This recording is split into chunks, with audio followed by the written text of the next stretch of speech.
আল্লাহ রাব্বুল আলামিন বলছেন, ইন্নামাল মুমিনুনা আল্লাযীনা ইযা যুকিরাল্লাহু ওয়াজিলাত কুলুবুহুম।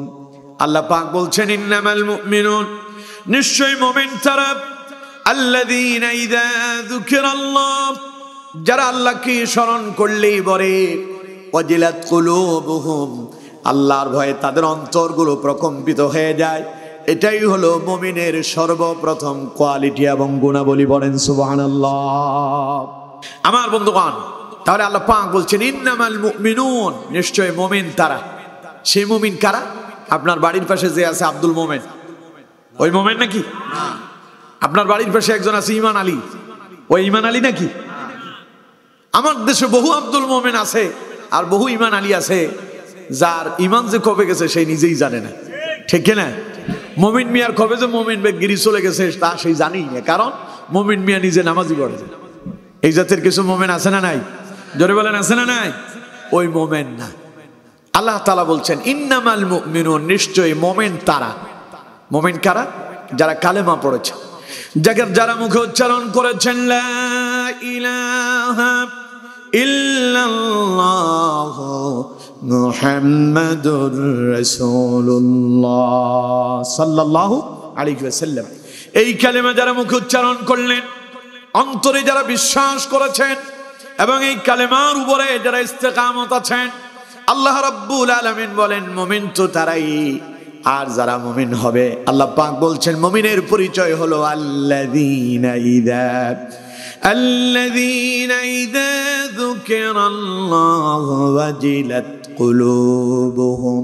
মুমিনেরা যখন আল্লাহকে স্মরণ করে, আল্লাহর ভয়ে মুমিনের অন্তরের ভেতরে কম্পন ধরে যায়। কিন্তু এখন আমি যদি আপনাদেরকে প্রশ্ন করি, আমার ভাই, আপনি তো জীবনে অনেকবার জিকির করছেন, আল্লাহর স্মরণ করছেন, সুবহানাল্লাহ, আলহামদুলিল্লাহ, আল্লাহু আকবার, লা ইলাহা ইল্লাল্লাহ, জিকির করতে করতে গলা শুকায় ফেলছে, গলা শুকায় গেল, কিন্তু অন্তরে কম্পন এলো না, ঠিক কিনা? জোরে বলতে হবে, ঠিক কিনা? আমার বন্ধুগণ, জিকির মানে খালি সুবহানাল্লাহ, আলহামদুলিল্লাহ, আল্লাহু আকবার, লা ইলাহা ইল্লাল্লাহ, এর নাম খালি জিকির না। আল্লাহ তাআলা এখানে বলছেন আল্লাযীনা ইযা যুকিরাল্লাহ, মুমিনেরা যখন আল্লাহর জিকির করে, এই জিকির বলে আল্লাহর স্মরণকে বোঝানো হয়েছে। কি বোঝানো হয়েছে? আল্লাহর স্মরণ। আল্লাহর স্মরণটা কয়েক প্রকারের হতে পারে। এই আয়াতের মধ্য দিয়ে আল্লাহ তাআলা যেটা বোঝাতে চাইলেন, মুমিনরা যখন আল্লাহর স্মরণ করে, আল্লাহ পাক বলেন ওয়াজিলাত কুলুবুহুম, আল্লাহর ভয়ে তাদের অন্তর কেঁপে ওঠে। কিন্তু আমাদের মাঝে এমনটি মানুষ কেউ আছেন যে আল্লাহর স্মরণ করলে আপনার অন্তর কেঁপে ওঠে? এরকম লোকজন কি আছে? নাই, খুব কম, থাকলেও দুই একজন হয়তো হাতে গোনা পাওয়া যেতে পারে। অধিকাংশ মানুষই আল্লাহর ভয়, আল্লাহর স্মরণ অন্তরের ভেতরে নাই। এখন প্রশ্ন হলো, আল্লাহ যে বললেন মুমিনরা আল্লাহর স্মরণ করলে অন্তর কেঁপে ওঠে, তা আমরা তো সবাই মুমিন, আমরা আল্লাহর স্মরণ করলে আমাদের অন্তর কেঁপে ওঠে না, এর কারণ কি? তাহলে তো আমরা প্রকৃত মুমিন হইতে পারি নাই, এরকম একটা আশঙ্কা আছে না নাই? সবাই বলতে হবে, আছে না নাই? আমার কথা তো আপনারা বুঝতেছেন নাকি? আমার ভাষা বুঝেন? আর যদি বলেন যে বুঝেন না, তাইলে নোয়াখালীর ভাষা দিয়া বলি, এটা ঠিক আছে? বোঝা যায় তো? আমি সব পারি আলহামদুলিল্লাহ, কারণ আমি আপনাদের খুব কাছাকাছি এলাকার মানুষ। আমার বন্ধুগণ, সুতরাং এখন আল্লাহ পাক বলছেন ইযা যুকিরাল্লাহু ওয়াজিলাত কুলুবুহুম, মুমিনেরা আল্লাহর স্মরণ করলে আল্লাহর ভয়ে তাদের অন্তর কেঁপে ওঠে। এই স্মরণটা কোন স্মরণ? আমার বন্ধুগণ, মুফাসসিরিনে কেরাম লিখেছেন এই স্মরণটা লা ইলাহা ইল্লাল্লাহর জিকির নয়, এটা সুবহানাল্লাহর জিকির নয়, আলহামদুলিল্লাহ, আল্লাহু আকবার জিকির নয়। এই স্মরণটা হলো কিয়ামত দিবসের স্মরণ, যেই দিন আল্লাহ রাব্বুল আলামিনের সামনে আপনাকে দাঁড়াতে হবে, গোটা জীবনের হিসাব দিতে হবে। আপনি জানেন, আমি জানি, আমরা সবাই জানি, একদিন আমরা সবাই মরে যাব। মরার পরে আমাদের সকলকে কবরে রেখে আসা হবে। আর কবরে যাওয়ার পরে যিনি আমাদেরকে প্রশ্নের সম্মুখীন করবেন তিনি কে? কবরে যাওয়ার সঙ্গে সঙ্গে আপন জনেরা যখন আপনাকে মাটি দিয়া কবরে রেখে চলে আসবে, তখন আপনি আপনার আপন জনের পায়ের শব্দ শুনতে পাবেন। নবী করিম সাল্লাল্লাহু আলাইহি সাল্লাম বলছেন, এমন সময় আপনার কাছে দুইজন ফেরেশতা এসে যাবে, আপনাকে উঠায় বসাবে আর প্রশ্ন করবে মান রাব্বুকা ওয়া মা দীনুকা ওয়া মান নাবিয়ুকা, অথবা ওয়া মা হাদার রাজুলুল্লাযী বুইসা ফীকুম। তিনটা প্রশ্ন করা হবে। ওই তিনটা প্রশ্নের জবাব যদি দিতে পারেন, ফাফরিশুহু মিনাল জান্নাত ওয়া আলবিসুহু মিনাল জান্নাত ওয়া আফতাহু লাহু বাবান ইলাল জান্নাহ। পড়েন আল্লাহু আকবার।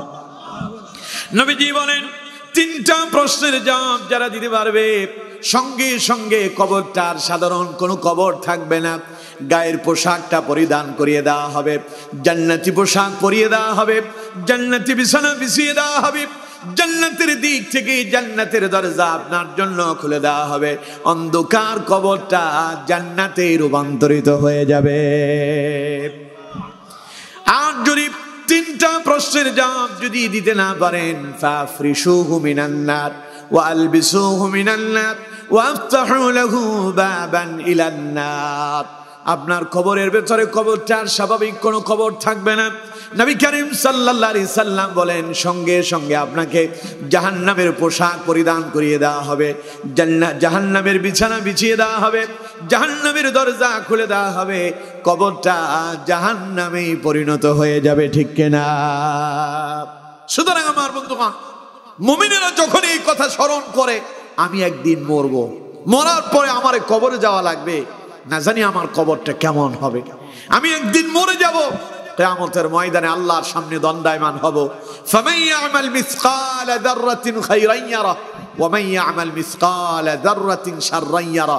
সে কিয়ামতের কঠিন ময়দানে জীবনের সমস্ত কৃতকর্মের পুঙ্খানুপুঙ্খানুভাবে যিনি হিসাব নেবেন, তিনি কে? কথা কয় না, তিনি কে? মনোযোগ কি আমার দিকে আছে? তাহলে একটু বলেন, কিয়ামতের ময়দানে ভালো এবং মন্দ সকল কিছুর পুঙ্খানু হিসাব যিনি নেবেন, তিনি কে? চিল্লায় বলতে হবে, তিনি কে?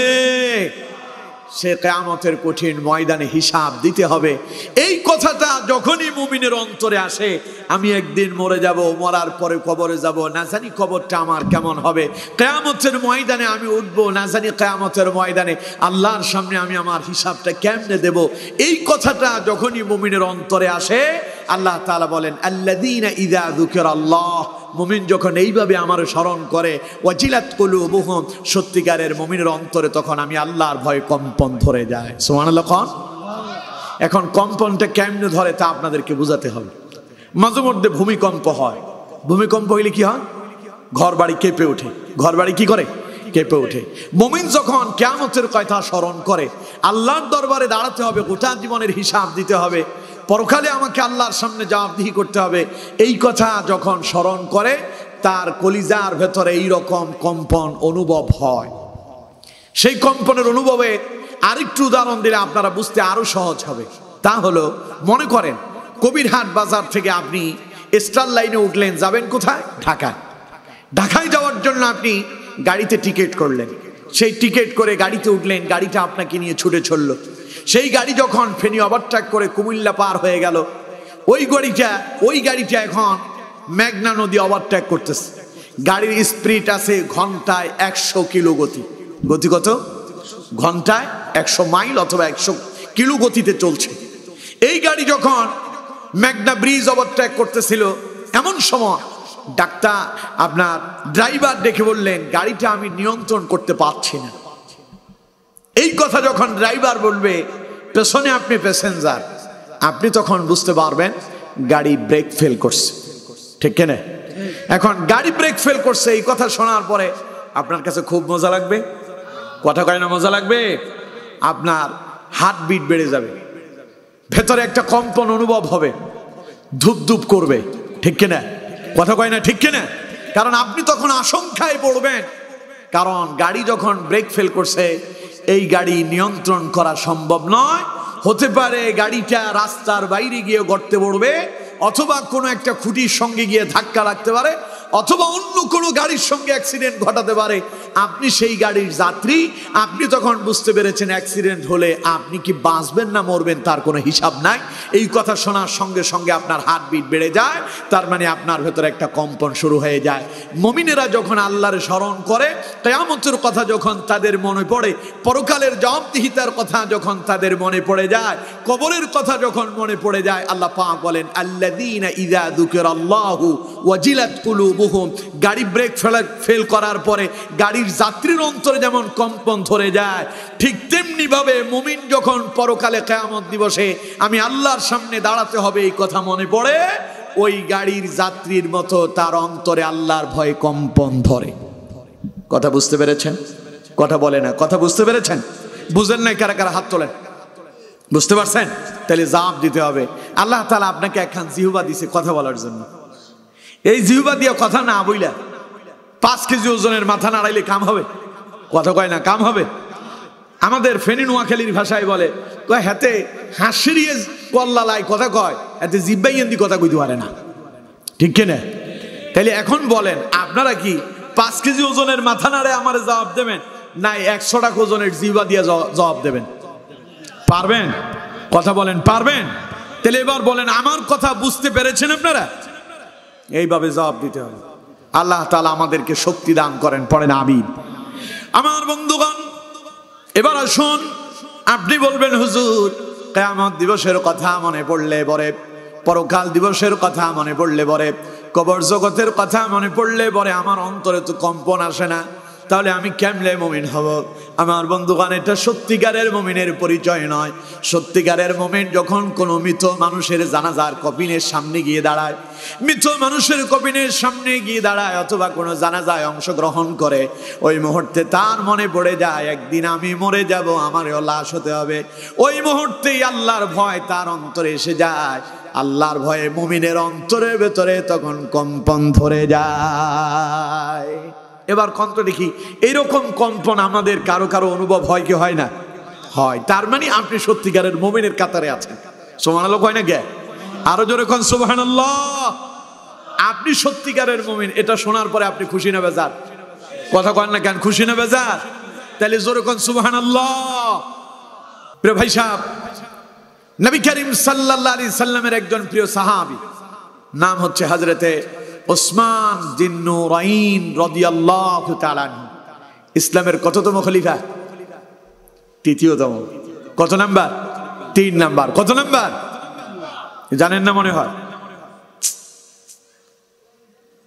এই তো বড় সমস্যা।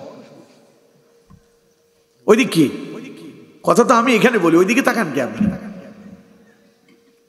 আপনাদের ভলান্টিয়ার লোকজন নাই ওখানে রাস্তায়? এখানে কোনো কথা হবে না, এইদিকে কোনো কথা হবে না, একদম চুপ থাকতে হবে, খামোশ মেরে যেতে হবে।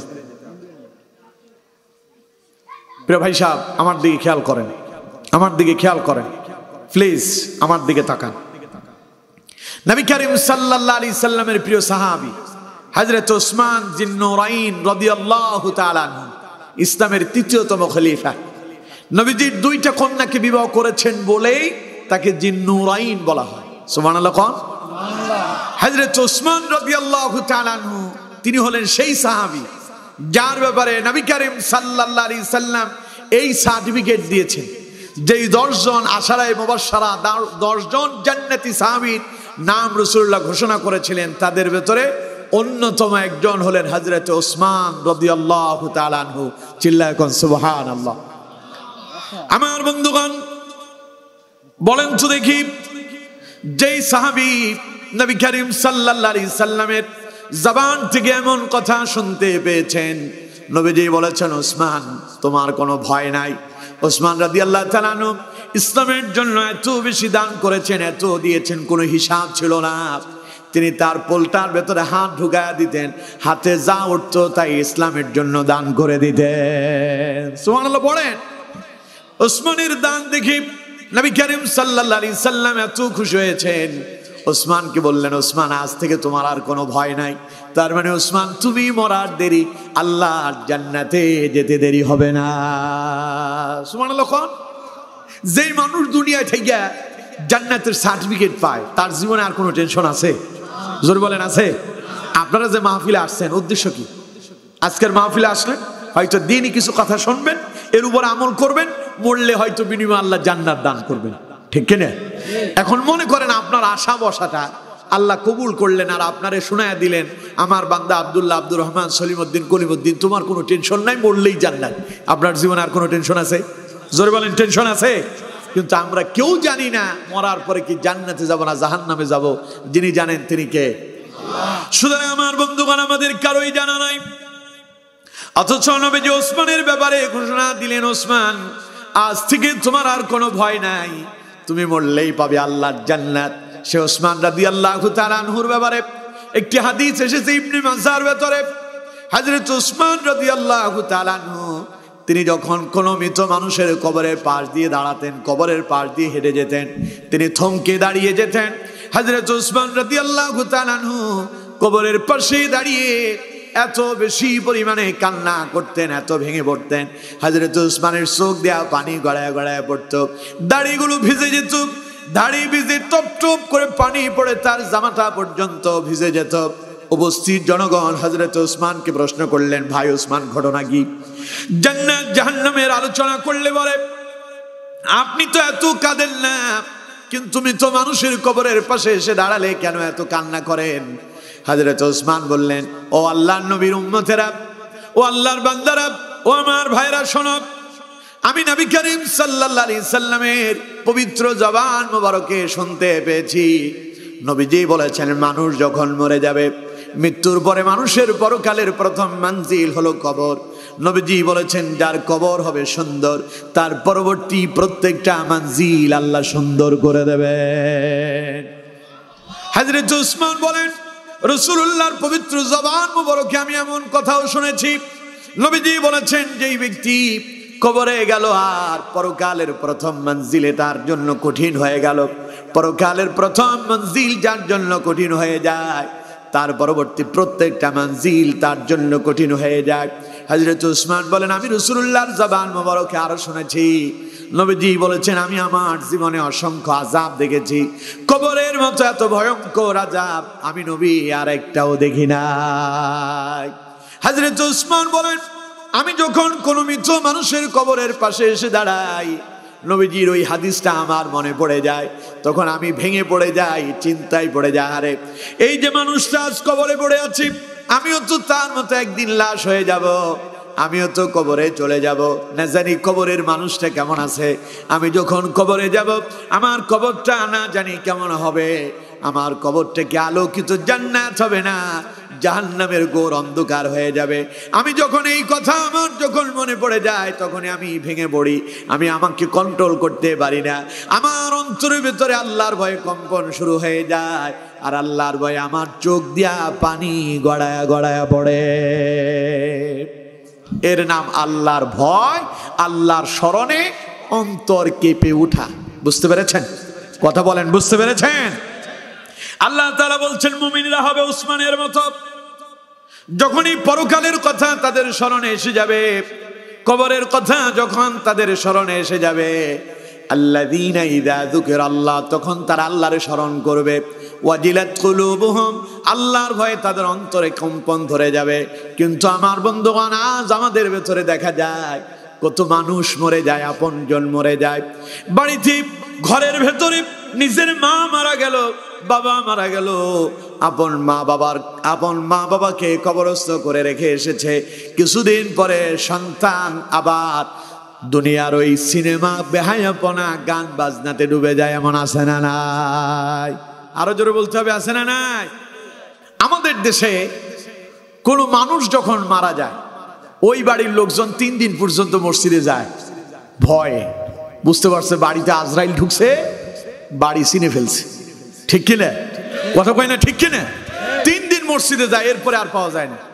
যেই ঘরের বাপ মরছে, ছেলে 3 দিন মুয়াজ্জিন ফজর উঠার আগে মসজিদে আইসা হাজির, ঠিক কিনা? 4র্থ দিন দুপুরবেলা কিছু মেহমানদারির ব্যবস্থা করে। এটা তো আমাদের ফেনী নোয়াখালীতে একটু বেশি হয় নাকি? 4 দিন না খানা দে, আল্লাহর ওয়াস্তিয়া খানা, নাম দিছে মোল্লা খানা, খায় সব সাধারণ লোকেরা, নাম দিছে মোল্লা। দেখছেন সিস্টেম, আর কয় মোল্লারা খায় বেশি, এরকম কথা আমাদের দেশে আছে না নাই? আরো জোরে বলতে হবে, আছে না নাই? আছে। খাইলো সব নিজেরা, নাম দিল মোল্লা। খাইলো মোসওয়ালা, নাম হইছে দাড়িওয়ালা। তো এখন মোল্লাখানা দিয়া 3 দিন পর্যন্ত আজরাইলের ভয়ে, যে রুমের ভেতরে বাপ মরছে ছেলে ওই রুমে থাকে না, ঠিক না? কেউ সেই রুমের দিকে যায় না। 3 দিন ভয় আছে, কারণ আজরাইল এই রুমে ঢুকছে, তাই কেউ যায় না। 4র্থ দিন বাড়িতে মেহমান টেহমান দাওয়াত দেওয়ার পরে ওই রুমে তো সবাই ঢুকছে, আসা যাওয়া হয়েছে, বুঝে যে আজরাইল একটু দূরে গেছে। দুপুরবেলা মেহমান টেহমান খাওয়ায়া শরীরে একটু শক্তি নেয়। যেই 3 দিন বাপ মরা ছেলেটা মসজিদে যেত, মুয়াজ্জিনের আগেই নামাজে অংশগ্রহণ করত, 4র্থ দিন দুপুরবেলা জোহরের নামাজে আসতে পারে নাই, কারণ মোল্লাখানা চলের, ঠিক কিনা? সেই যে হারালো খাবার দিয়া, ও চিন্তা করতেছে আর মসজিদে যাওয়ার দরকার নাই, ওরে আর মসজিদে খুঁজে পাওয়া যায় না, ঠিক কিনা? আবার এমন অনেকে আছেন জানাজায় যায়, নামাজ পড়ে, মৃত মানুষকে কবর দেয়, কবর দিয়ে আসার সময় মোবাইলে ফেসবুকে ইউটিউবে ঢুকে যায়, ঢুকে গিয়া সকিনার মার গান শুনে। আছে না নাই? আরো জোরে বলেন, আছে না নাই? তার মানে আপনার অন্তরে আল্লাহর ভয় নাই, আপনি এখনো সত্যিকারের মুমিন হতে পারেন নাই। সুতরাং আমার বন্ধুগণ, এটা মুমিনের পরিচয় নয়। সত্যিকারের মুমিন তো তারা পরকালের কথা মনে পড়ে, আল্লাহর কথা যখন তাদের মনে পড়ে যায়, কিয়ামত দিবসের জবাবদিহিতার কথা যখন তাদের মনে পড়ে যায়, জান্নাত জাহান্নামের কথা যখন মুমিনদের অন্তরে এসে যায়, আল্লাহ পাক বলেন ওয়াজিলাত কুলুবুহুম, মুমিনদের অন্তরগুলো আল্লাহর ভয়ে তখন প্রকম্পিত হয়ে যায়। এবার আপনাদেরকে প্রশ্ন করি, সত্যিকারের মুমিন হতে চান? সবাই বলেন, সত্যিকারের মুমিন হতে চান? তাহলে জীবনটারে এমন ভাবে সাজান যাতে করে আল্লাহর কথা স্মরণে আসলে অন্তরে কম্পন ধরে, তাহলে আপনি সত্যিকারের মুমিন হতে পারবেন। আল্লাহ তাআলা আমাদেরকে কবুল করেন, পড়েন আমিন। এই গেল 1 নাম্বার। 2 নাম্বার শুনেন, আল্লাহ রাব্বুল আলামিন বলছেন সত্যিকারের মুমিন যারা, প্রকৃত মুমিন যারা, তাদের 2 নাম্বার গুণ হলো ওয়াইদা তুলিয়াত আলাইহিম আয়াতুহু যাদাতুহুম ঈমানা।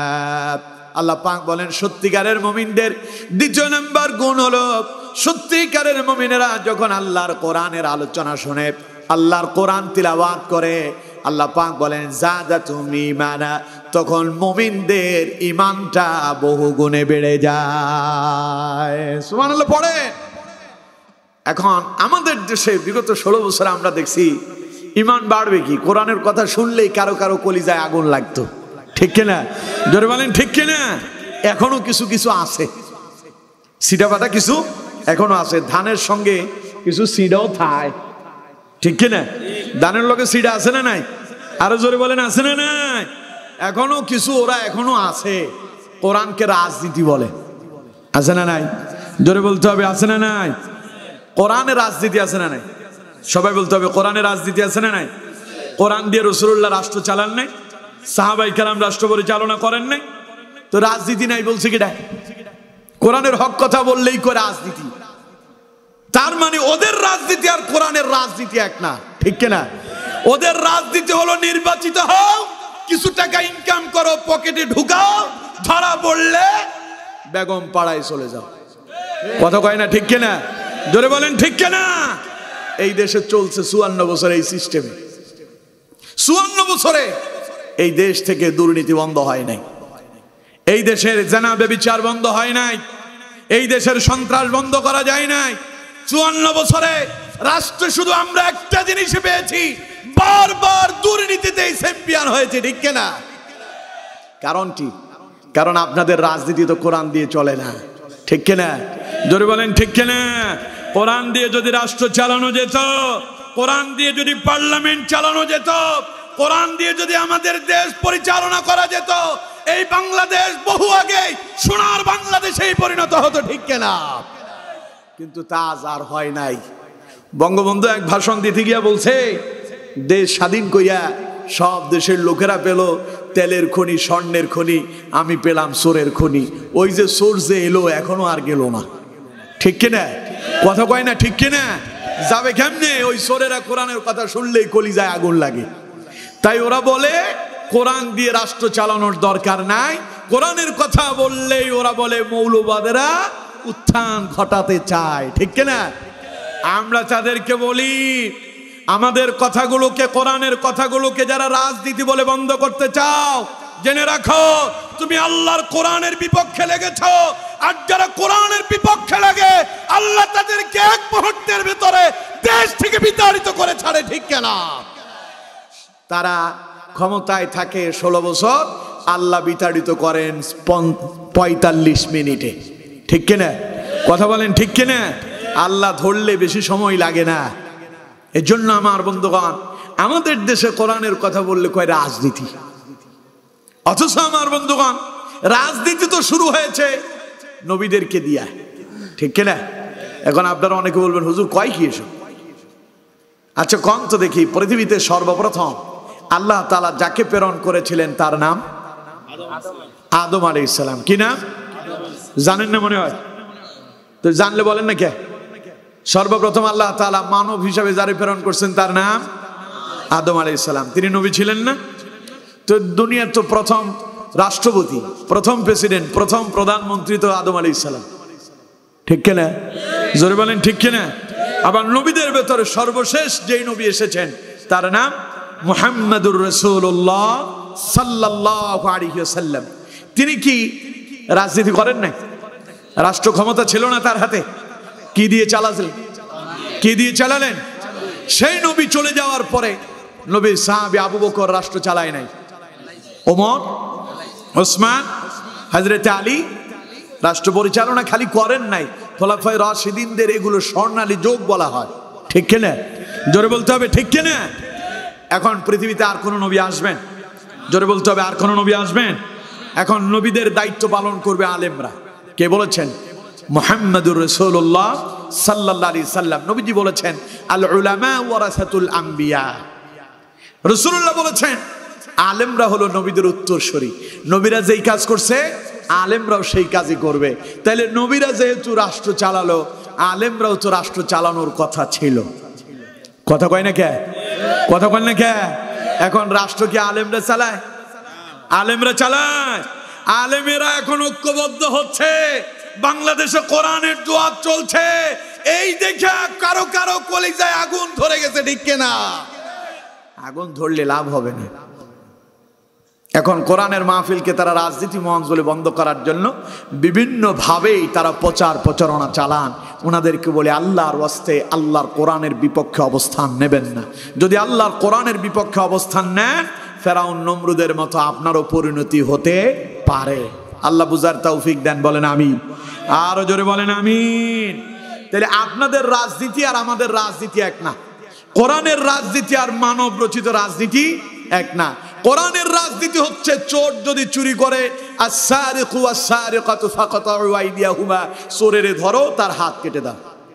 কথা কয় না কে? কোন হাত? কোন হাত? আর আমার দেশে চোরেরা চুরি করে, চুরি কইরা এখান থেকে নিয়ে বেগম পাড়ায় বাড়ি বানায়। আবার ওরাই আবার রাষ্ট্র ক্ষমতায় আছে, আমাদের মাথার উপরে বসে কাঁঠাল ভেঙে খায়, ঠিক কিনা? তো ওদের কাছে তো খারাপ লাগবে। কোরআন দিয়ে যদি রাষ্ট্র চলে, এই চোরেরা যে 54 বছর দুর্নীতি করলো ওদের হাতগুলো কেটে যাবে, এই ভয়ে চোরেরা কোরআনের কথাগুলোকে রাজনীতি বলে বন্ধ করতে চায়, ঠিক কিনা? আমরা বলি আল্লাহু আকবার, আল্লাহু আকবার, ঘরে ঘরে যাও,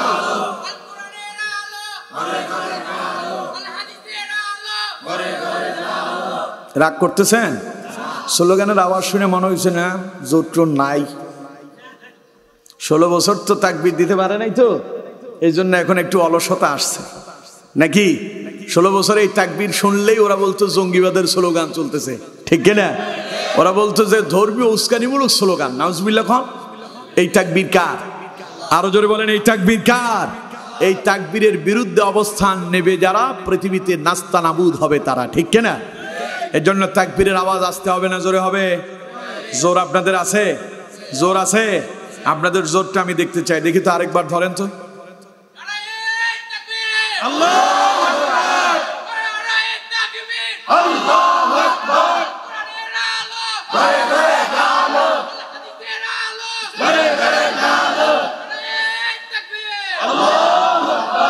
এখন শক্তি এলো কোত্থেকে? এটা ধরে রাখতে হবে। পারবেন? কথা কয় না পারবেন? আল্লাহ তৌফিক দান করেন, বলেন আমিন। আরো জোরে বলেন আমিন। তাহলে আমার বন্ধুগণ, নবীরা যেহেতু কোরআন দিয়ে রাষ্ট্র পরিচালনা করলেন, নবী সাহাবী ওমর রাষ্ট্র পরিচালনা করল, ওমর, ওসমান, আবু বকর, আলী তারাও রাষ্ট্র পরিচালনা করেছেন। সুতরাং নবীর উত্তরসূরি হলো আলেমরা।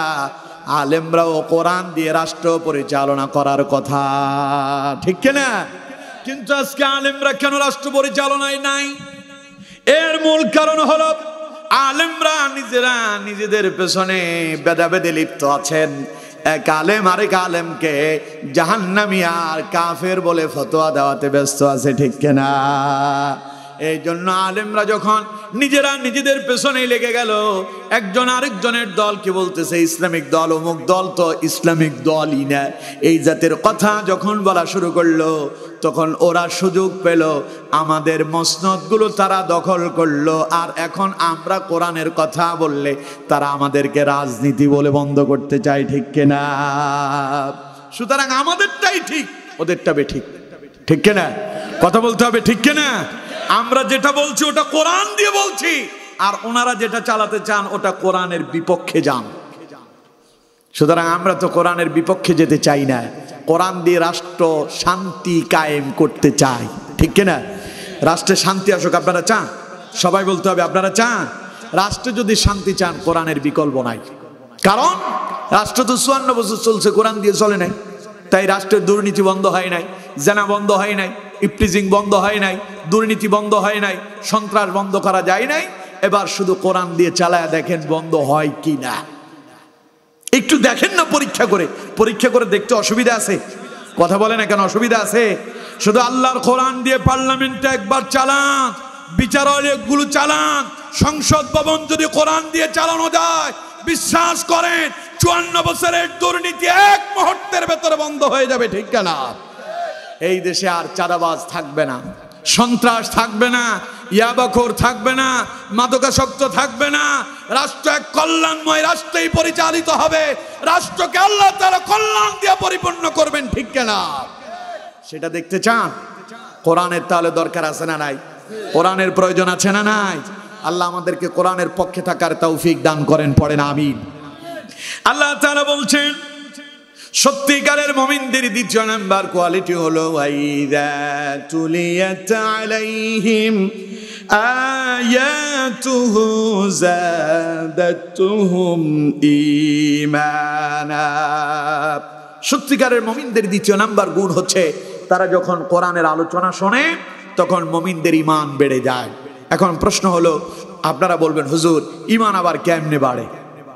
ঈমান কেমনে বাড়ে তাও আমাদের জানার দরকার আছে না নাই? সবাই বলেন আছে না নাই? হযরত আব্দুল্লাহ ইবনে মাসউদ রাদিয়াল্লাহু তাআলা আনহু বলছেন, আল্লাহর কোন বান্দা যদি কোরআনের আলোচনা শোনার জন্য কোরআনের মজমায় আসে, কোরআনের মাহফিলে যদি বসে, অথবা কোরআনুল কারীমের কোথায় আলোচনা হচ্ছে ওই মজলিসে যদি উপস্থিত হয়, কোরআনের আলোচনা শুনতে যদি তার কাছে মজা লাগে, আরো শোনার জন্য যদি আগ্রহ বাড়ে, শুনতে শুনতে যদি শরীরের পশম দাঁড়িয়ে যায়, তাহলে নবী করিম সাল্লাল্লাহু আলাইহি সাল্লামের প্রিয় সাহাবী হযরত আব্দুল্লাহ ইবনে মাসউদ বললেন, সে যেন জেনে নেয় তার ঈমান বেড়েছে। সুবহানাল্লাহ। এইরকম কারো কারো হয়তো হয় না? আরো মনে চায় আরেকটু শুনি, আবার কারো কারো আছে শুনলে খালি কলিজায় আগুন লাগে, শেষ করে না কে? আছে না নাই? যার শুনলে আরো শুনতে মনে চায় ওই ব্যক্তির ঈমান বেড়ে যায়, আর যার কাছে মনে হয় দেন শেষ করে না কে, বুঝতে হবে তার ঈমানের ভেতরে পছন্দ ধরছে, ঠিক কিনা? জোরে বলেন ঠিক কিনা? এবার আপনাদেরকে প্রশ্ন করি, এ কোরআন মুসলমানদের ধর্মীয় কিতাব নয় কি? মুসলমানদের ধর্মীয় কিতাব নয়? কিন্তু মুসলমানদের এই ধর্মীয় কিতাব শোনার পরে মুসলমানদের কাছে ভালো লাগার কথা না খারাপ লাগার কথা? আমাদের দেশের দিকে তাকায় দেখেন উল্টোটা হয়। মসজিদে ইমাম সাহেব সুদের বিরুদ্ধে কোরআন দিয়ে কথা বললে সুদখোরের 2 চোখ লাল হয়ে যায়। ইমাম যখন ঘুষের বিরুদ্ধে বলে ঘুষখোরের মন খারাপ হয়ে যায়। ইমাম যখন কোরআন দিয়ে জানা বেবিচারের বিরুদ্ধে বলে, জানাকারদের মন খারাপ হয়। ইমাম যখন কোরআন দিয়ে ইসলামী রাষ্ট্র কায়েমের কথা বলে, যারা চায় না ইসলাম দিয়ে রাষ্ট্র চলুক ওদের কলিজায় আগুন লাগে আর ইমামের চাকরি চলে যায়। ঠিক কিনা? জোরে বলেন ঠিক কিনা? তাহলে কোরআন তো আমার আপনার সবার, মসজিদে যারা আসে সবাই মুসলমান, কোরআন শুনলে খারাপ লাগে কেন? বোঝা যায় ওদের অন্তরের ভেতরে, কলিজার ভেতরে ইমান এখনো পরিপূর্ণ আসে নাই। কলিজার ভেতরে পছন্দ ধরছে, তাই কোরআনের হক কথা শুনলে কলিজায় আগুন লাগে। এখন আপনাদের ভেতরে কি এমন আছেন কেউ? আপনাদের কাছে খারাপ লাগে কোরআনের কথা শুনতে? কোরআনের কথা শুনলে মজা লাগে? তার মানে বুঝতে হবে ইমান বাড়তেছে। নবী করিম সাল্লাল্লাহু আলাইহি সাল্লামের একজন সাহাবী, নাম হচ্ছে হযরতে হানজালা ইবনে রুবাই আল আউসাদি রাদিয়াল্লাহু তাআলা।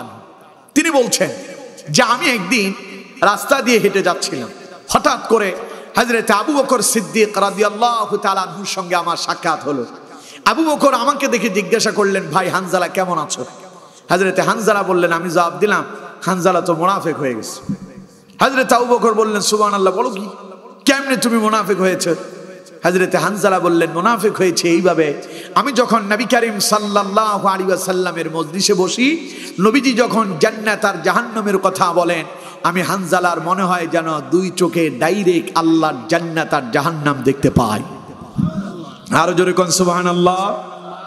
হযরতে হানজালা বললেন, আবু বকর, নবীর মজলিসে যতক্ষণ থাকি নবীজি জান্নাত জাহান্নামের কথা বলেন, মনে হয় যেন জান্নাত জাহান্নাম দুই চোখে আমি দেখছি। কিন্তু নবীজির মজলিস থেকে এসে যখন বাড়িতে এসে যাই, ঘরের কর্মে যখন লেগে যায়, পারিবারিক কাজে যখন লেগে যায়, ওই যে জান্নাত দেখলাম জাহান্নাম দেখলাম কোথায় যেন সব হারিয়ে যায়। হযরত হানজালা বললেন, তার মানে নবীর কাছে গেলে আমি জান্নাত জাহান্নাম দেখি, এখানে আসলে সব হারিয়ে যায়, তার মানে আমি তো দুই মুখী হয়ে গেলাম, আমি তো মুনাফিক হয়ে গেলাম। হযরত আবু বকর বললেন, হানজালা, তোমার যেই রোগ আমারও তো একই রোগ। আমিও যতক্ষণ রাসূলুল্লাহর কাছে থাকি, যতক্ষণ রাসূলুল্লাহর কাছে থাকি ততক্ষণ আমারও এই অনুভব হয়। নবীর মসজিদ থেকে উঠে যখন বাড়িতে চলে আসি, তোমার মতো আমার অবস্থা হয়ে যায়। চলো হানজালা, তাহলে আর দেরি কেন, আমরা দুইজনে বিশ্ব নবীর কাছে চলে যাই, এর সমাধান নিয়ে আসি।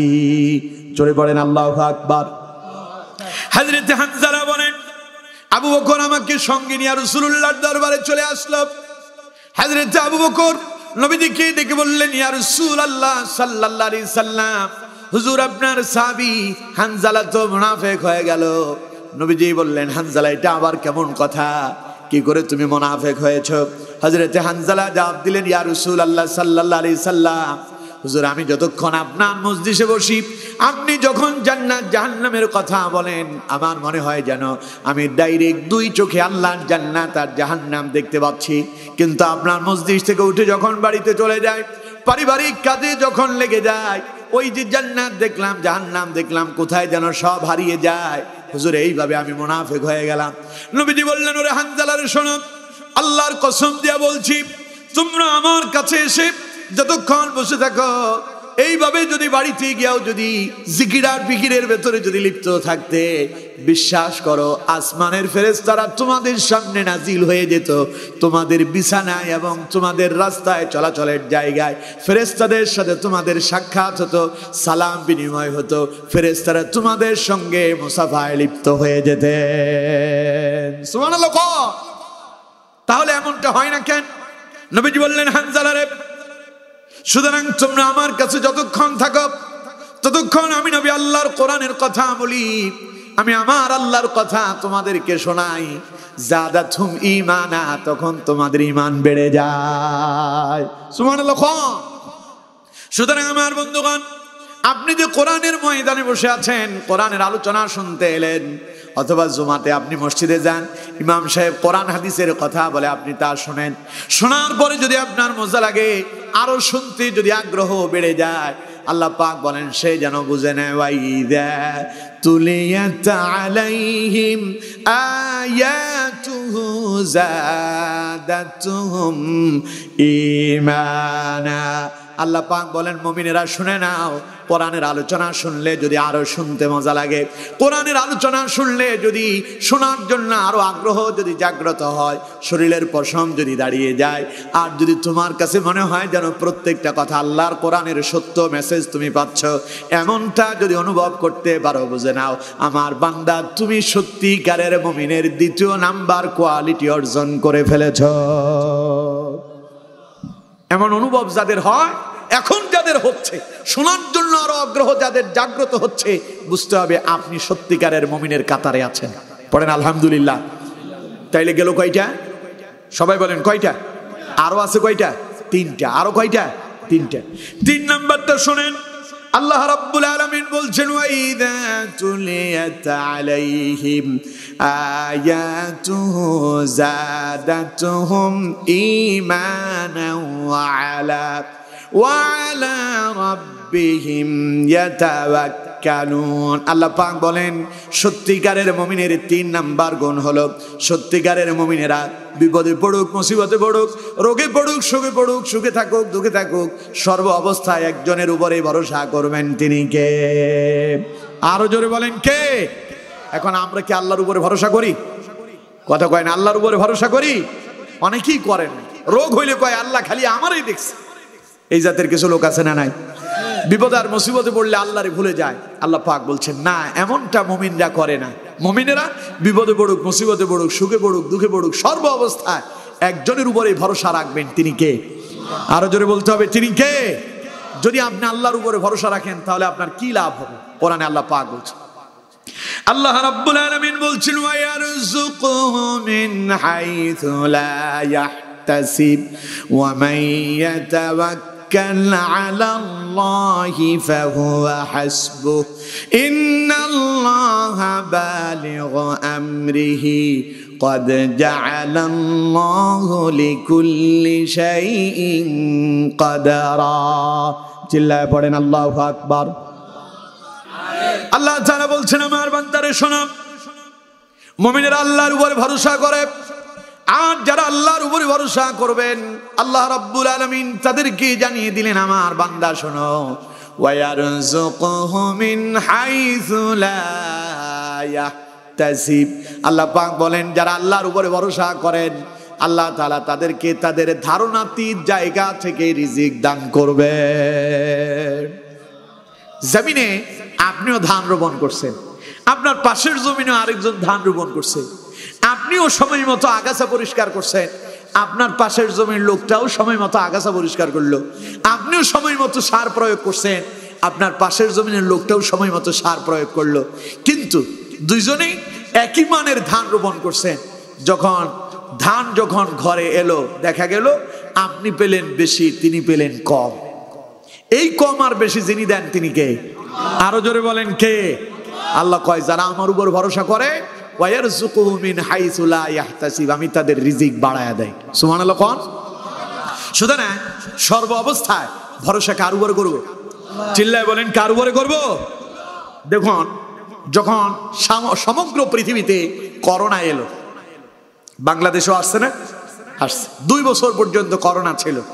এই করোনাকালীন সময় গোটা পৃথিবীতে একটা নাড়া পড়েছে, একটা কম্পন সৃষ্টি হয়েছে। প্রায় 1.5 কোটি মানুষ করোনা আক্রান্ত হয়ে এফেক্টেড হয়ে ইন্তেকাল করেছে।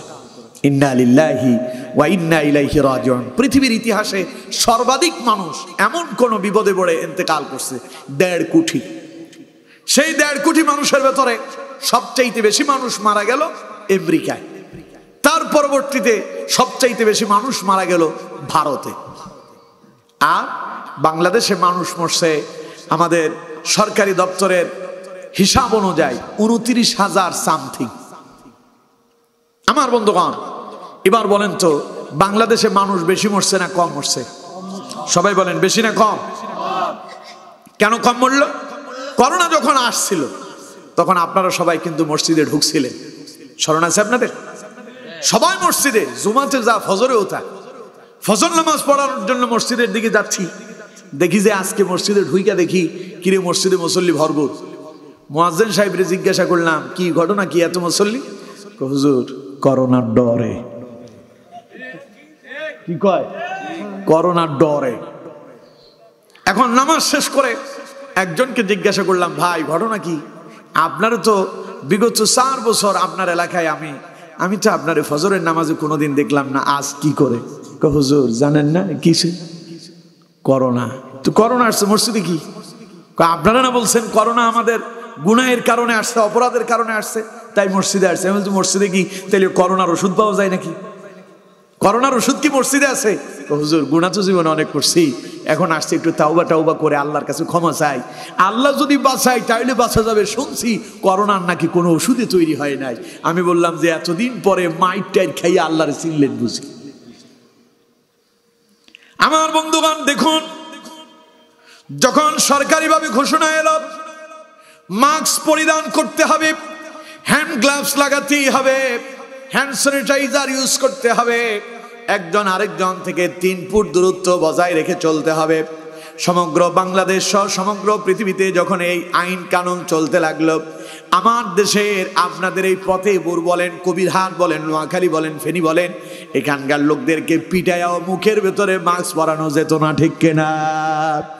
পুলিশ আসে, পুলিশ দেখলে ওরা মাস্ক পরে, পুলিশ যায় ওরা খুলে ফেলে, ঠিক কিনা? জিজ্ঞাসা করে ঘটনা কি? দূর কিসব করোনা মরোনা, ঠিক কিনা?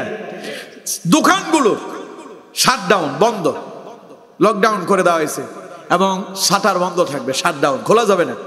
পুলিশ কতক্ষণ আসতেছে, পাহারা থাকে একজন রাস্তায় দাঁড়ায় আসে, দোকানদারি চলে, পুলিশ আসতেছে, শাটার ফেলে দিয়া ভেতরে আবার সবাই বসে আছে, যার যার মতো কাজ করতেছে। জিজ্ঞাসা করতেছে ঘটনা কি? কিসের করোনা? তোকে করোনার ভয় পাও না? কয় ভয় পাই, করোনারে না, করোনার মালিকের ভয় পাই, ঠিক কিনা? কথা বলেন ঠিক কিনা?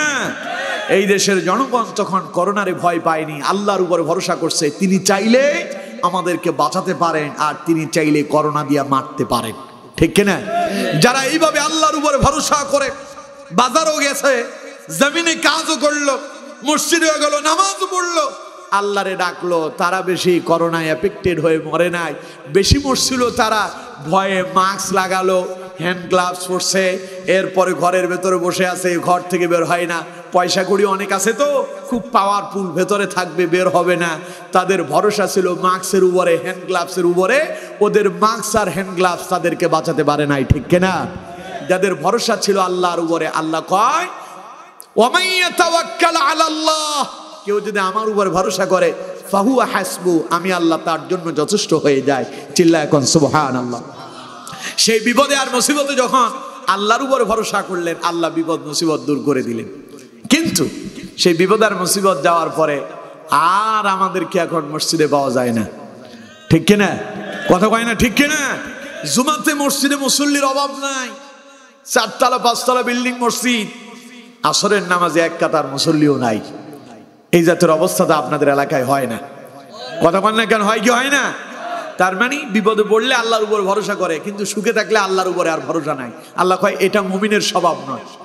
আল্লাহ রাব্বুল আলামিন বলছেন মুমিনের স্বভাব হলো ওয়া আলা রাব্বিহিম ইয়াতাওয়াক্কালুন। মুমিন বিপদেও আল্লাহর উপরে ভরসা করে, সুখেও আল্লাহর উপরে ভরসা করে, সুস্থতায় আল্লাহর উপরে ভরসা করে, অসুস্থতা এলেও আল্লাহর উপরে ভরসা করে।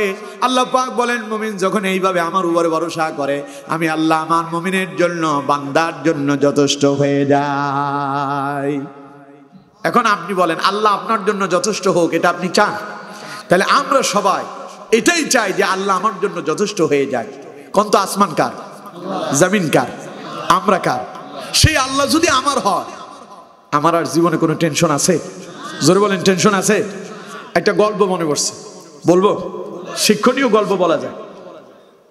এক রাজা তার রাজ দরবারে ঘোষণা দিছে, আজ আমার এই রাজ দরবারে যেই যেটা ধরবে সেই সেটার মালিক। রাজ দরবারে রাজার যত প্রহরী আছে সবাই যেই যেটা পারতেছে সেটাই ধরতেছে। কেউ যায় স্বর্ণ গয়না যেখানে সেখানে, কেউ সন্দুকে টাকার বক্সর উপরে, এক একজন এক একটা ধরতেছে। একজন দৌড়ায় এসে রাজার মাথা ধরছে। কি ধরছে? রাজার মাথা ধরছে। রাজা বলতেছে, এই ছেলে তুই কি পাগল হয়েছিস? যেটা পারিস তাড়াতাড়ি ধরে নে। ছেলে কয়, রাজা মহোদয় আমারও যত পাগল মনে করছেন আমি অত পাগল নয়। রাজা কয়, তুই আবার এত চালাক হইলি কেমনে?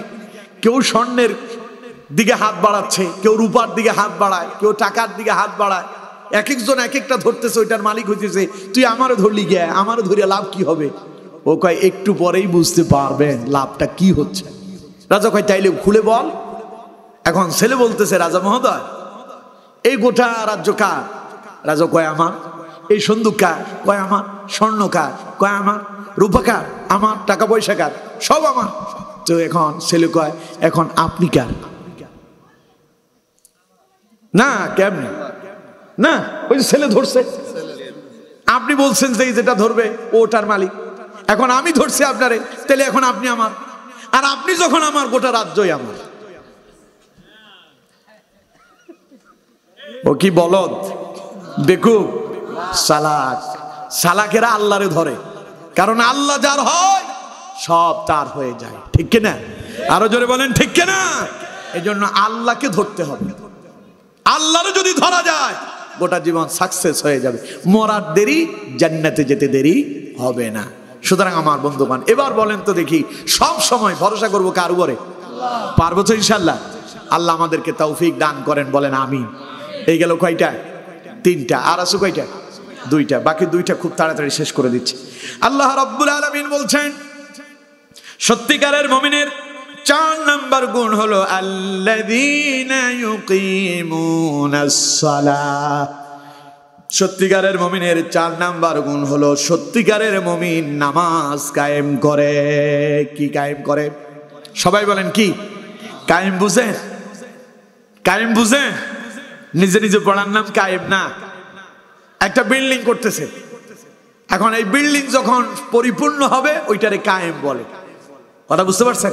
একটা কাজ করতেছেন, এই যে আজকের মাহফিলটা হলো, এটা একজনের দ্বারা সম্ভব ছিল না। যখন যুবকরা এগিয়ে এলো, সবাই মিলে চেষ্টা প্রচেষ্টা, কেউ টাকা দিয়েছেন, কেউ পরামর্শ দিয়েছেন, কেউ বুদ্ধি দিয়েছেন, আপনারা এসেছেন, সব মিলায়া আজকের এই মাহফিল কায়েম হলো। আপনারা আসার পর এটা কি হয়েছে? কায়েম হয়েছে, সফল হয়েছে। আল্লাহ পাক বলছেন আল্লাযীনা ইউকিমুনাস সালাহ। মুমিনের 4 নাম্বার কোয়ালিটি হচ্ছে তারা নামাজ কায়েম করে। তাইলে কায়েমটা একাকী হয় না, যৌথভাবে করতে হয়। তার মানে মুমিনেরা জামাতবদ্ধভাবে নামাজ আদায় করে। কথা বুঝতে পারছেন? এখন আপনি যদি বলেন হুজুর আমি তো ওইটা পারি না, আবার আমার দেশে অনেকে কয় নামাজ না পড়লে কি হয়েছে, আমার কি ঈমান কমে গেছে নাকি? এই জাতের কথা বলা লোক আপনাদের ফতেপুরে তো নাই, আছে? নামাজ পড়ি না তাতে কি হয়েছে, আমার ঈমান অনেক আছে। অথচ সেই জানি না রাসূলুল্লাহ বলেছেন মান তারাকা সালাতাম মুতাআম্মিদান ফাকাদ কাফার। কেউ যদি ইচ্ছাকৃত এক ওয়াক্ত নামাজ ছেড়ে দেয়, সঙ্গে সঙ্গে সেই কুফরিতে ঢুকে যায়। নাউজুবিল্লাহ কোন? এখন আপনি বলবেন তাইলে তো হুজুর প্রতিদিন তো ইচ্ছাকৃত 5 ওয়াক্ত ছাড়তেছি, এখন আমার কি হবে? এখন আপনার জন্য পরামর্শ, তাড়াতাড়ি তওবা করেন, আজ থেকে ফজরের নামাজ জামাতবদ্ধ হয়ে আদায় করেন। পারবেন ইনশাআল্লাহ? সবাই বলেন পারবেন ইনশাআল্লাহ? আল্লাহ তাআলা আমাদেরকে তৌফিক দান করুন, আমরা বলি আমিন। আরো জোরে বলুন আমিন। আমার বন্ধুগণ, তাহলে নামাজ আমরা 5 ওয়াক্ত জামাতবদ্ধভাবে আদায় করব ইনশাআল্লাহ। জোরে বলেন ইনশাআল্লাহ। আল্লাহ আমাদেরকে তৌফিক দেন, বলেন আমিন। তাহলে নামাজ জামাতবদ্ধভাবে আদায় করাটা সত্যিকারের মুমিনের কাজ। আর যদি তা না করেন, বুঝতে হবে আপনি সত্যিকারের মুমিন হতে পারেন না। এই গেল কয়টা? 4টা। আর আছে কয়টা? একটা। 5 নাম্বার। আল্লাহ রাব্বুল আলামিন বলছেন সত্যিকারের মুমিনের 5ম নাম্বার কোয়ালিটি হলো ওয়া মিম্মা রাযাকনাহুম ইউনফিকুন। সত্যিকারের মুমিনদের 5ম নাম্বার গুণ হলো আমি আল্লাহ তাআলা তাদেরকে যেই রিজিক দান করেছি, মুমিনেরা সেখান থেকে আবার আমি আল্লাহর রাস্তায় তা ব্যয় করে। সুবহানাল্লাহ কোন? যেমন আজকের আপনার মাহফিলে অনেকেই দান করেছেন, কেউ 1000 টাকা দিয়েছেন, কেউ 50,000 দিয়েছেন, কেউ 20,000, কেউ 10,000, 5,000, 1,000, 100, 500, 5 টাকা, 10 টাকা, যেই যা দিয়েছেন আপনার সামর্থ্য অনুযায়ী আপনি আল্লাহর জন্য দান করছেন।